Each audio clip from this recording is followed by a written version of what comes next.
Bienvenidos a esta edición de Observatorio Cotidiano. El día de hoy tenemos un tema de una enorme relevancia para el presente de nuestro país. Es un tema reciente en su dimensión legal hasta donde estamos, aunque en realidad tiene su origen en mayo de 2015, si no me equivoco, el caso Tanguato. Creo, Roberto, que lo primero que hay que hacer es un poco recuperar a la memoria los dichos por parte del Estado. Sucede un enfrentamiento en un rancho en la frontera de Michoacán y Jalisco. ¿Y cuál es la versión que en su momento nos dan las autoridades estatales? Muchas gracias, Pedro. Por supuesto, en términos muy generales, sucede que la aparente administradora del Rancho del Sol habría acudido ante la Delegación Estatal de la Procuraduría General de la República a presentar una denuncia. Al parecer, en términos de lo que pudiera parecer un allanamiento o una tentativa de allanamiento. De suerte tal que el Ministerio Público de la Federación solicita a la Policía Federal de la Adscripción designe elementos a su cargo para que se aboquen a la investigación de los hechos. Cosa que sucede al día siguiente, el día 22 de mayo del año 2015, según la versión oficial, alrededor de las 8:30 de la mañana.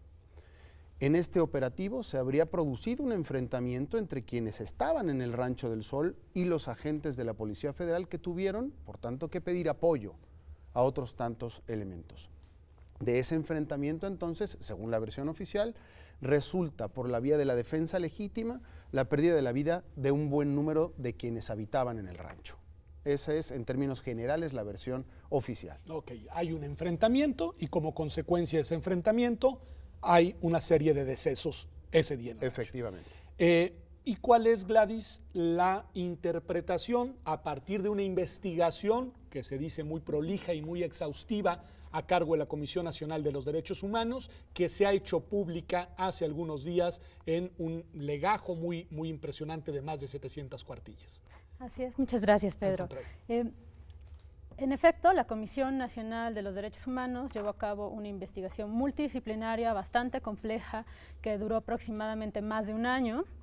Y en esto se valoró y se evaluó la versión de los hechos que proporcionó el Estado y sobre todo el informe de la Comisión Nacional de Seguridad Pública, a quien se le pidió acreditar a cuál iba a ser la versión oficial, porque cabe decirlo, desde el inicio de la investigación había varias versiones de los hechos de parte de los agentes de Policía Federal, pequeñas modificaciones que hicieron necesario recurrir primero a la Comisión Nacional por una versión de los hechos que fuera más estricta. En esto, los hallazgos de la comisión, y que son en un lenguaje bastante contundente, es que en principio sí existió una denuncia por un presunto allanamiento en el rancho Puerta del Sol. Sin embargo, tal enfrentamiento se duda que haya ocurrido, al menos en los términos escritos. De inicio, la hora en la que comenzó el operativo. El operativo Puerta del Sol, de acuerdo con la versión oficial, comienza en torno a las 8:30 de la mañana. Sin embargo, por todas las diligencias realizadas por la Comisión Nacional, se estableció que el operativo en realidad comenzó entre 6:30 y 7 de la mañana. O sea, más temprano de lo que mucho más temprano, un plazo de hora y media de diferencia. Además de que la razón o el hecho que alteró a la Policía Federal y que hizo o que provocó la legítima defensa fue básicamente la agresión de parte de una camioneta en la carretera que comunicaba hacia el rancho. Ellos dicen, estuvimos allí, es donde existen las contradicciones de parte de la Policía Federal, nos agredieron primero y entonces nosotros reaccionamos. Y la CNH dice que no hubo tal agresión. Que no hubo, es más, que no se puede acreditar porque la supuesta camioneta no tiene residuos o, digamos, evidencias físicas que coincidan con la versión que proporciona el Estado. Además de que desde este momento comenzamos a dudar de la versión del Estado porque era un convoy de aproximadamente 10 vehículos por una camioneta. Entonces comienza a marcarse como esta desigualdad de fuerzas. Y la parte más importante, Roberto, de estas, digamos, diferencias de interpretación de los hechos, si me lo permiten decir así, tiene que ver con el acto, digamos, ya del enfrentamiento y con la situación, digamos, de estas personas que fallecen. ¿Qué es lo que dice la Comisión Nacional de los Derechos Humanos que sucedió en el caso?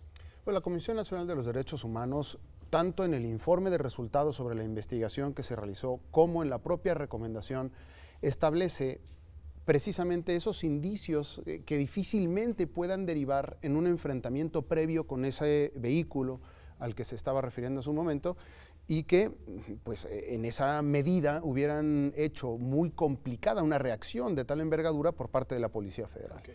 Tan es así que lo que se establece de manera muy puntual, tanto en el informe como en la recomendación, es que lo que sucedió en el Rancho del Sol en aquella fecha fueron verdaderas ejecuciones extrajudiciales, particularmente en el caso de 22 personas. Esto es, que están de alguna manera enfrentándose de manera muy directa con la versión de la Comisión Nacional de Seguridad en los términos que ellos aluden como defensa legítima. Entonces, no parece que hubo tal, dice la Comisión, cuando la Comisión Nacional de los Derechos Humanos, cuando la Comisión Nacional de Seguridad establece la hipótesis de defensa legítima como, digamos, el eje central de argumentación de su versión. Gladys, si nos dicen que no hubo esta defensa legítima, quiere decir que no hubo propiamente un enfrentamiento y que no hubo una agresión por parte de quienes estaban, digamos, asentados en este rancho contra la Policía Federal. Y entonces, ¿qué fue lo que sucedió según la versión que, digamos, se deduce de la investigación que llevó a cabo la Comisión Nacional de Derechos Humanos? Claro, la Comisión Nacional no llega a decir que no existieran personas armadas, okay, o que no hubiera disparado personas de parte de los habitantes del rancho Puerta del Sol. Lo que ocurre es que la escena o el lugar de los hechos fue alterado y que no es posible saber realmente ni quién disparó primero ni en qué condiciones dispararon, además de que muchas de las víctimas, por el trazado de las heridas de bala, la posición en la que se encontraban, los cadáveres no únicamente fueron movidos del lugar o modificadas las ropas que vestían, sino que además los tiros fueron a ejecución, fueron tiros en la cabeza, tiros certeros, de espaldas, cuclillas, es más, que fueron quizá ya en un momento en el cual, si en algún momento hubo algún tipo de agresión contra la policía, ya pudo haber sido controlado, lo deja abierto la comisión, pero hubo ejecuciones directas, ya cuando personas estaban no armadas o controladas. O sea, la tesis de las 22 ejecuciones extrajudiciales la deducen a partir de las pruebas y las evidencias que encuentran en el expediente, me imagino. Roberto, tengo que hacerte esta pregunta porque el tema es clave y está hoy en el eje del debate público. La Comisión Nacional de Derechos Humanos tiene, por un lado, las facultades y por el otro lado, las capacidades técnicas para llevar a cabo una investigación de esta naturaleza de manera exhaustiva y satisfactoria que nos permita, digamos, dar crédito a sus conclusiones? A mí me parece que sí, que la batería de pruebas, en definitiva de dictámenes que presenta la propia recomendación de la CNDH, da cuenta de un muy buen número de experticiales que en su naturaleza se corresponden con lo que se tenía que investigar, con el objeto de estudio. De suerte tal que las conclusiones que se arrojan de esos dictámenes periciales sirven para determinar qué fue lo que pudo haber pasado realmente en ese lugar. Me parece que sí hay, elementos para poder hacerlo. Las recomendaciones, Gladys, ¿cuáles son? Porque se habla de que realiza una investigación, hace público su informe y emite unas recomendaciones que están obviamente dirigidas hacia las autoridades federales. ¿Cuáles son esas recomendaciones? ¿En qué consisten? Específicamente están dirigidas a la Comisión Nacional de Seguridad. Tiene que ver con la investigación de los hechos exhaustiva, porque no hay, a pesar de que la comisión es muy certera su versión de los hechos, hay una parte oscura, algunas muertes que no tuvo la comisión elementos suficientes para investigar en qué condiciones ocurrieron, es la investigación de esos hechos, la sanción a los responsables, el derecho a la verdad, la reparación integral a las víctimas. Y sobre todo el establecimiento de responsabilidades directas a quienes participaron. Por eso es por lo que se presentan o se presentarían un conjunto de denuncias ante la Procuraduría General de la República. Así es, la Comisión Nacional, la Comisión Nacional de los Derechos Humanos anuncia su postura para participar en todas las diligencias o procesos que deriven de esta recomendación. Me parece una postura necesaria y que nos lleva a pensar ¿qué va a ocurrir después de la presentación de la recomendación? La comisión, bueno, el comisionado nacional ha dicho que la admite, pero niega la existencia de ejecuciones extrajudiciales. Es decir, ¿la admite o no la admite? Ese era el punto al que quería llegar. Ya sabemos que hubo esta investigación, hay este informe, hay estas recomendaciones. Me dicen ustedes, y yo coincido, que sí está dentro de las atribuciones de la Comisión Nacional de los Derechos Humanos llevar a cabo esta tarea. Es más, yo diría que si la Comisión Nacional de los Derechos Humanos no lo hace, no serviría para lo que nos debe de servir en el Estado. Pero luego viene la reacción, Roberto. La reacción primero por parte de las autoridades de seguridad pública y concretamente del doctor Renato Sales. ¿Cuál es la reacción? ¿Cuál es su contenido y qué opinión podemos dar a la misma, digamos? Bueno, la recomendación, como ya estaba comentando Gladys hace un momento, va dirigida primero al Comisionado Nacional de Seguridad y también al gobernador constitucional del estado de Michoacán. Okay. Dentro de los distintos puntos que tienen que ver con el Comisionado Nacional de Seguridad, se le solicita no solamente individualizar a quienes hubieran participado en los hechos que la propia Comisión Nacional establece en su recomendación, sino también coadyuvar con la Procuraduría General de la República y otras autoridades administrativas en el devenir de las investigaciones en el ámbito criminal y en el ámbito administrativo. La reacción, en efecto, ha venido siendo esa, la que conocemos es esa, de rechazar o negar que hayan podido haber ejecuciones extrajudiciales o las así denominadas ejecuciones extrajudiciales, pero aceptar esa recomendación. ¿Qué quiere decir eso? Gladys nos dice, ¿qué quiere decir? La acepto, pero la rechazo, Roberto. Pues me parece que ese aparente rechazo tendrá que convertirse en una verdadera estrategia de defensa en la investigación criminal que la Procuraduría General de la República inicie para dar con las personas que hayan podido tener responsabilidad en estos hechos. Si se argumenta una defensa legítima, esa es una cuestión absolutamente de derecho penal sustantivo que deberá demostrarse ante la Procuraduría de la República. Pues vamos a un corte y regresamos. Tengo todavía mucho que preguntar sobre este caso de Tanguato y quiero también ver cuál es la opinión de nuestros invitados sobre las posibles consecuencias de esta investigación. Regresamos, esto es Observatorio Cotidiano.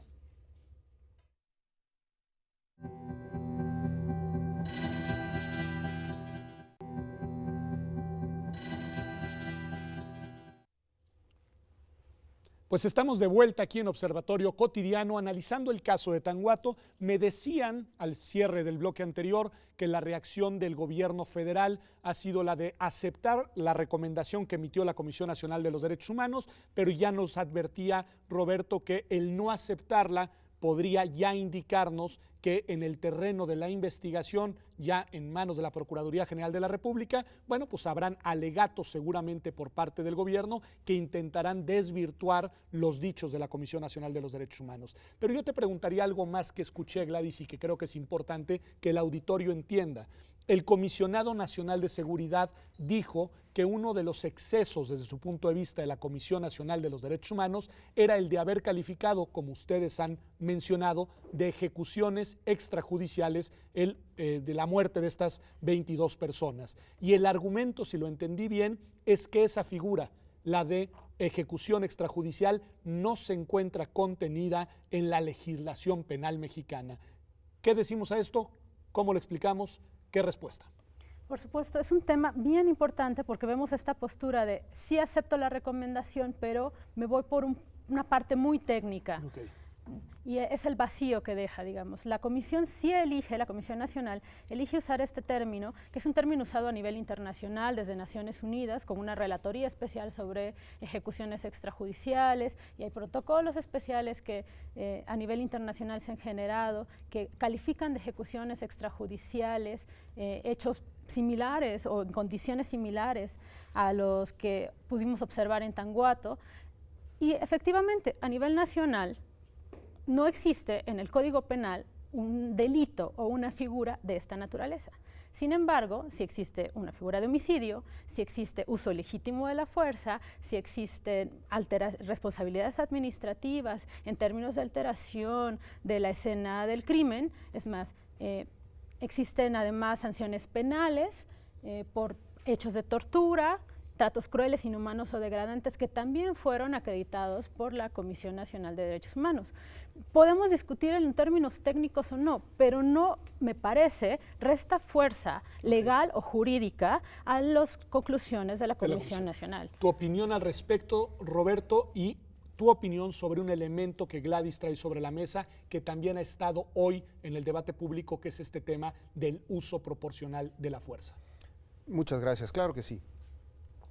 En primer lugar, coincidir con que el término ejecuciones extrajudiciales se ha venido utilizando para efectos del protocolo o de los protocolos que se utilizaron durante la investigación que desarrolló la CNDH. Las ejecuciones extrajudiciales no existen en México. La propia Constitución General de la República prohíbe la pena de muerte. Si esa subsistiera para ciertos casos, podríamos hablar de ejecuciones extrajudiciales como aquellas no mandatadas por una autoridad judicial. Al día de hoy, después de la reforma que se produjo en el año 2005, esto no es posible, de suerte tal que toda ejecución que se realice en esos términos o en cualquier otro, tiene una recepción jurídico-penal a través, por lo menos, de la vía del tipo penal o del delito de homicidio. Entonces sí hay tipo penal en el que se puedan encuadrar estos hechos. Le denominemos como le denominemos. Vale. O sea, hay una recepción o hay un correlato en el ámbito legislativo de lo que sucedió ahí y es un homicidio. A ello habría que sumar, como ya comentaba Gladys, los distintos delitos que pudieran verificarse en esta investigación que realice la Procuraduría General de la República contra la Administración de Justicia, delitos contra la administración pública como abuso de autoridad, definitivamente también tortura, lesiones, daños, en fin, lo que pudiera no estar amparado como pretende la Comisión Nacional de Seguridad con alguna causa de justificación. Gladys, pasemos al terreno de la opinión pública y las reacciones y te voy a hacer una pregunta de qué responderles a quienes sostienen el siguiente argumento.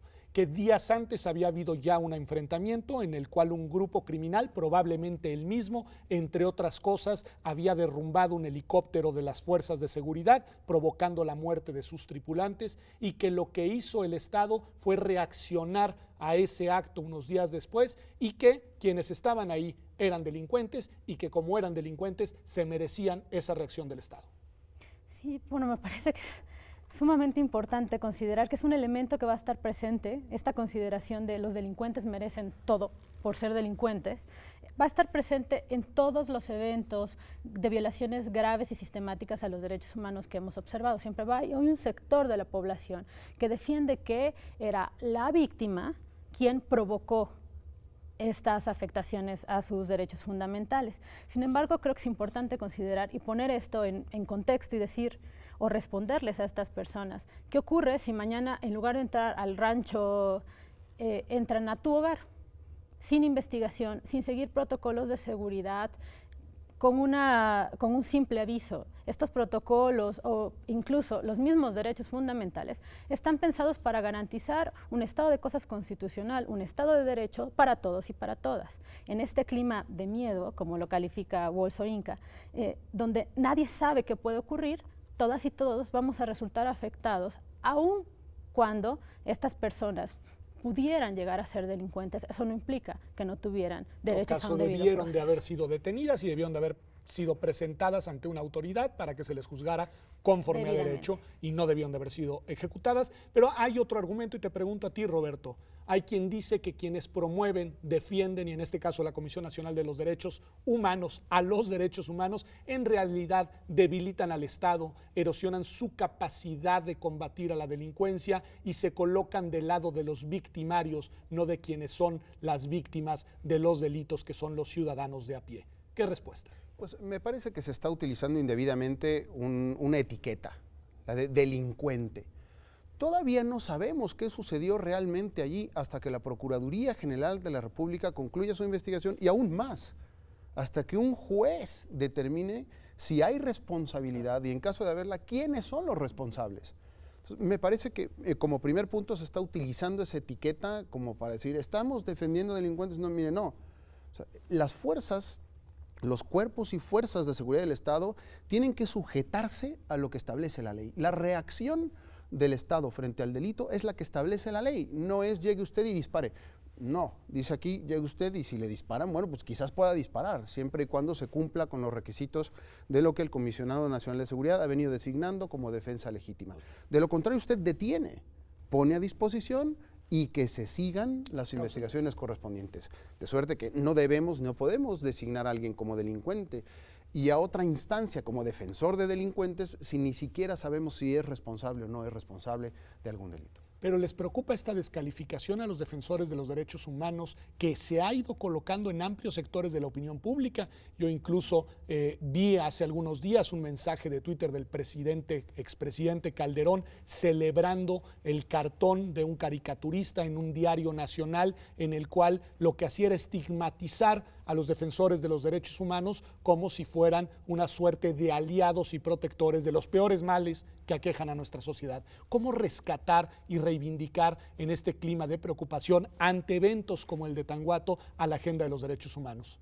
Es sumamente necesario. Creo que todos los que estamos cerca de la defensa de los derechos humanos, sea desde la defensa activa, la academia, tal, vivimos a diario con este tipo de descalificaciones, que entorpeces los procedimientos, cuáles son tus fines, y se habla de los derechos humanos en abstracto, como si fueran algo que está hecho para defender delincuentes o para salirte por la tangente y evitar responsabilidades, sin entender que los derechos humanos no son un concepto cargado hacia un lado para el otro. Y a mí tu punto me parece muy importante. Dice, los derechos humanos son de todos nosotros. Son de todos y defenderlos y reivindicarlos es defender y reivindicar que no entren a nuestra casa y que no abusen de nosotros y que no nos priven ilegalmente de la libertad. Es decir, esa reivindicación me parece muy cercana. Roberto. Claro, además, la Constitución de nuestro país lo establece con mucha claridad desde el año 2011.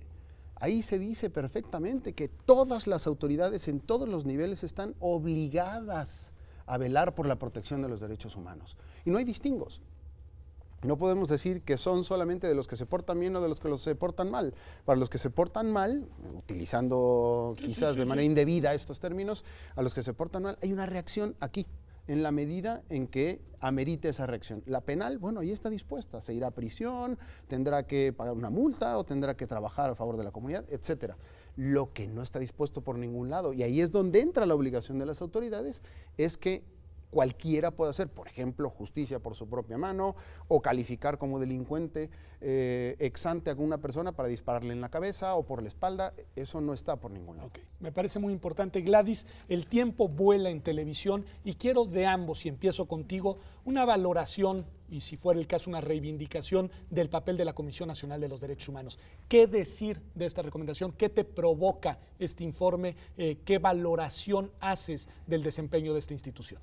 Bueno, a mí me parece que es una reacción necesaria, oportuna, bienvenida y sobre todo es un documento de información que está al alcance de todos los ciudadanos que quieran enterarse del caso. Y que es el trabajo, no es un tribunal la Comisión Nacional, pero ¿con qué cumple? Con reaccionar inmediatamente.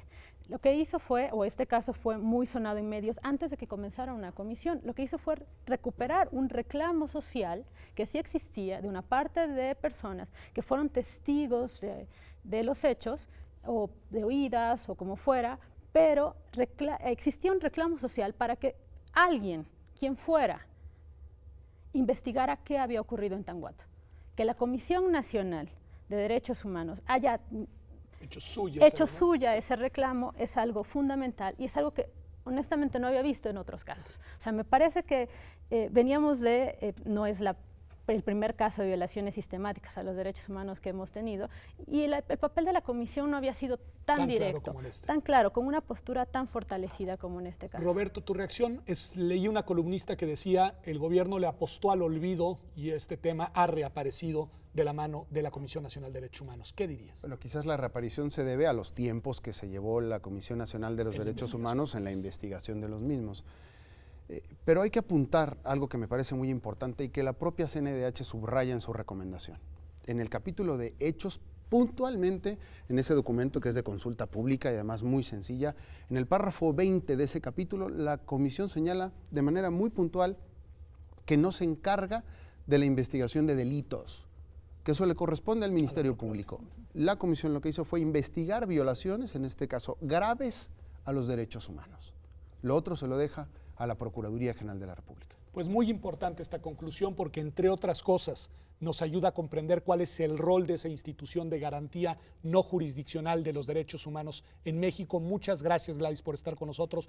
Gracias, Roberto, por estar aquí en esta edición de Observatorio Cotidiano. Gracias a usted por habernos acompañado y, si me lo permite, le hago yo una recomendación.